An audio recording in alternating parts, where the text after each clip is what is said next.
क़यामत के दिन देखना है गुस्ताखान रसूल का क्या होगा। उस अबू लहब की औलाद आज वो चाहे वो त्यागी की शक्ल में हो कि राफजी की शक्ल में हो, उस अबू लहब की नाजायज औलाद को मैं आज कहना चाहता हूँ, देखना तुम्हारा अंजाम भी शुरू होने वाला है। घर भी गया, बीवी बच्चे भी गए, नाम भी गया, दीन भी गया, अब बचा कुछ नहीं, मलकुल मौत का पंजा पड़ने वाला है। और उसके बाद दुनिया को ये मालूम होगा मेरे मुस्तफा की शान में तू भौंकता रहा और जलील कुत्तों की तरह मर गया, मगर मेरे आका की शान में एक नुक्ता बराबर भी फर्क नहीं आया। जब जब तुम जालिमों ने भौंकना शुरू किया है, अल्हम्दुलिल्लाह हमारे हर इलाके के बच्चे बच्चे की जुबान से लब्बैक या रसूल अल्लाह का नारा लगना शुरू हुआ। लब्बैक लब्बैक लब्बैक या रसूल अल्लाह, लब्बैक लब्बैक लब्बैक या रसूल अल्लाह, लब्बैक लब्बैक लब्बैक या नारे रिसालत। मेरे आका सल्लल्लाहु तआला अलैहि वसल्लम की शान। अब एक बात ये भी मैं बता दूं, कोई भी यहाँ पर ये हरगिज मत समझे कि हमारे ऊपर इनकी उनकी हुकूमत है। अल्हम्दुलिल्लाह हम फकीरों के दिलों पर ताजदार मदीना की हुकूमत है। हम ये मिनान तस्लीम कर दें या नहीं, हमारी रूह पर, हमारे दिल पर, हमारी जान पर हुकूमत मेरे मुस्तफ़ा करीम की है। वो हमारे सुल्तान भी हैं, हमारे शहीनशाह भी हैं। नबी अकरम सल्लल्लाहु तआला अलैहि वसल्लम को हमने बादशाह हर जमाने का तस्लीम किया है। सुनो, अल्लाह के हबीब सल्लल्लाहु तआला अलैहि वसल्लम के मुतालिक एक बात बता दूं, किसी दानिश्वर ने बड़ी अच्छी बात पेश की। आज भी देखो नबी पाक सल्लल्लाहु तआला अलैहि वसल्लम जिस हुजरे में आराम फरमा है, जिस हुजरे में आराम फरमा है, उस हुजरे में कितनी कब्रें हैं? 3 कब्रें हैं। एक मेरे आका की और उनके पहलू में हजरत अबू बकर सिद्दीक की, और अबू बकर सिद्दीक के पहलू में उमर इब्ने खत्ताब की रदियल्लाहु अन्हुमा। ये मुसलमानों मालूम है ना आपको, हुजूर की जालियों के अंदर 3 कब्रें हैं, मेरे आका की और हजरत अबू बकर, हजरत उमर की। अब ये 3 कब्रें ऐसी हैं कि हुजूर के पहलू में दोनों आराम कर रहे हैं। देखने वालों की नजरें कैसी देखती हैं। सुनो, दुनिया में जो बादशाह होता है उसके बैठने का अंदाज क्या होता है। बादशाह जब अपनी कुर्सी पर बराजमान होता है तो उसके पहलू में उसके वजीर बैठते हैं, और जब वजीर चले जाएं तो इसका मतलब है कि हुकूमत यानी बादशाहत खत्म हो गई, या बादशाह का जो वक्त था वो खत्म हो गया, बादशाह चला गया। जब तक बादशाह के साथ वजीर बैठे रहेंगे, रियाया बादशाह के पास अपने सवालात लेकर के आएगी। जब तक बादशाह कुर्सी पर बैठा है, और वजीरों को भी होना चाहिए, और वजीर उठ गए तो इसका मतलब है कि अब बादशाह का वक्त खत्म हुआ है, या चला गया, या आराम करने गया, सो गया। जब तक वजीरों के साथ बैठा रहेगा उसकी बादशाहत कायम है। और सुनो, मेरे आका फरमाते हैं अल्लाह करीम ने मुझे 4 वजीर अता किए, 2 आसमान में और 2 जमीन में। आसमान के वजीरों का नाम जिब्राइल और मीकाईल है, जमीन के वजीरों का नाम अबू बकर और उमर है। मेरे आका के ये जमीन के 2 वजीर हैं। अब मुहक्किकीन जिन्होंने ये नुक्ता बयान किया, सलाम उनकी तुरबत पर, फरमाते हैं देखना, जब भी मेरे आका मदीने में कहीं बैठते थे तो अबू बकर इधर होते, उमर उधर होते। कहीं सैर के लिए जा रहे हैं, अबू बकर भी हैं, उमर भी हैं। जंग में जा रहे हैं, अबू बकर भी हैं, उमर भी हैं।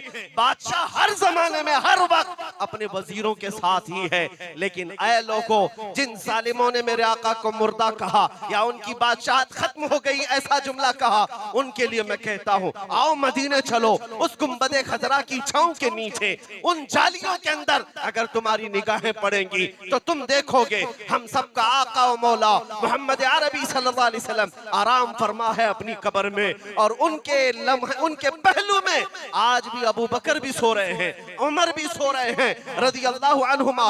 ये इस बात की अलामत है कि दुनिया में जाहिरी जिंदगी में जब तक वो बादशाह था, अपने वजीरों के साथ था, तो रियाया अपनी हाजात उसके पास लाया करती थी। और ये दुनिया को बताना है, ऐ दुनिया वालों, बादशाहत खत्म नहीं हुई, कब्र में बादशाह गया है अपने वजीरों के साथ, आज भी तुम्हारी हाजत रवाई कर रहा है। आज भी तुम्हारी हाजत रवाई कर रहा है, तुम अपनी फरियाद को पहुंचोगे, तुम्हारी फरियाद को वो पहुंचेगा। ये शान मेरे मुस्तफा करीम सल्लल्लाहु अलैहि वसल्लम की है। इसीलिए आला हज़रत ने फरमाया था, तू जिंदा है वल्लाह, तू जिंदा है वल्लाह, मेरी चश्मे आलम से छुप जाने वाले।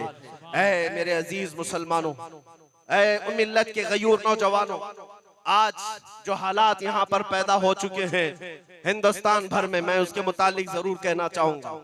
तुम्हारी बेदारी का मैं मुतकाजी हूँ।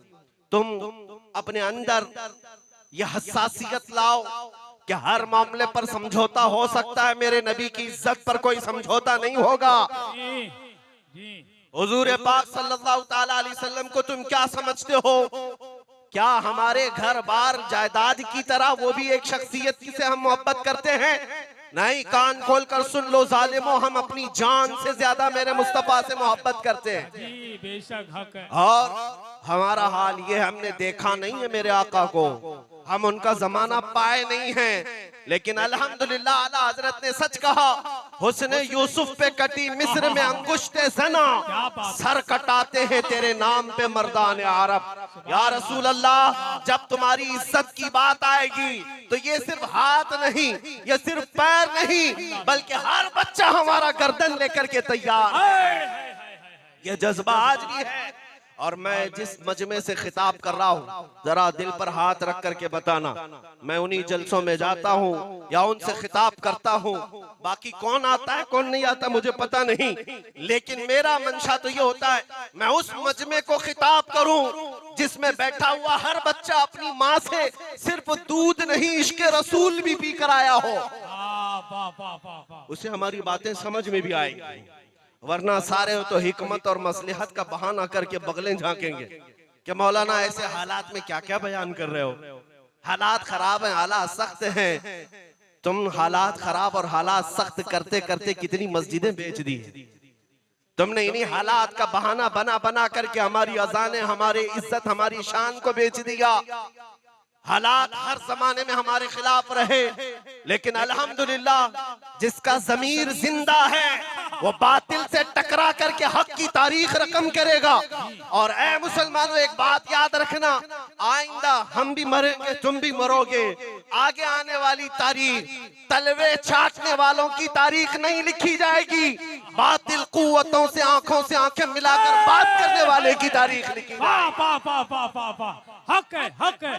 क्या आला हज़रत अज़ीमुल बरकत को किस कदर अज़ियत दी गई, गालियां दी गई, सुबह शाम गालियां दी जाती, लेकिन आला हज़रत फरमाते हैं, अगर मुझे गालियां देते हैं तो दे दो, मैं तो पहरेदार हूं मेरे मुस्तफा करीम का, नबी पाक का। इसलिए मेरे अजीजों, इन हालात की परवाह ना करना, लेकिन एक बात जरूर, कानून के खिलाफ भी मत जाना। अपने आप से कोई ऐसी हरकत ना करो जिससे मुल्क का माहौल खराब हो। हाँ, ये बात तो सबको पता है आज कि तुम्हें छेड़ता कौन है, तुम्हें कौन मारता है, मॉब लिंचिंग किसकी होती है, सबको पता है। उसके बावजूद मजलूम इस कौम को सबसे ज्यादा बुक किया जाता है पुलिस स्टेशन में, सबसे ज्यादा एफआईआर तुम्हारे खिलाफ, सबसे ज्यादा अरेस्ट करने की तुम्हारे साथ। उसकी वजह यह है कि आज तुम्हारे इम्तिहान का दौर चल रहा है, तुम्हारी आजमाइश है। जितने भी दुश्मन कुत्ते हैं वो मेरे नबी का कुछ नहीं बिगाड़ सकते, और इस्लाम को क्या उसके पत्ते को हिला भी नहीं सकते। इस्लाम यजीद के जमाने में भी फल फूल रहा था, चंगेज के जमाने में भी फल फूल रहा था, हलाकू के जमाने में भी फल फूल रहा था। ये 5 साल भीख मांग कर आने वाली हुकूमत मेरे दीन का क्या बिगाड़ेगी? नारे तकबीर, नारे रिसालत, ख्वाजा का हिंदुस्तान।